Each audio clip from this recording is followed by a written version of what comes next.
Mohon bantuan cepat sedikit. Habis nih rumah nih, alat tidak ada di sini. Pemadam kebakaran tolong masuk. Syederalun kebakaran melanda Aceh Singkil pada Jumat 26 Mei 2023 menjelang sholat Jumat. Setidaknya 5 unit rumah warga desa Pemuka Kecamatan Singkil menjadi korban. 4 diantaranya rata dengan tanah. 1 unit bagian belakang rumah ludes, sementara bagian depan rumah yang merupakan bantuan duafa tersebut rusak berat. Mohon cepat bantuan satu lagi pemadam, ini macet, airnya macet.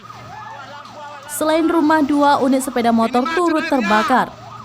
Rumah yang ludes terbakar semuanya berkonstruksi kayu. Sementara yang rusak berat merupakan rumah beton. Lokasi kebakaran berada di pinggir jalan Singkil Utara. Namun tidak banyak yang tahu lantaran sebagian warga terutama kaum lelaki sudah pergi ke masjid untuk melaksanakan sholat Jumat. Tidak ada korban jiwa dalam musibah tersebut. Sayangnya harta benda korban nyaris ludes dilahap si jago merah.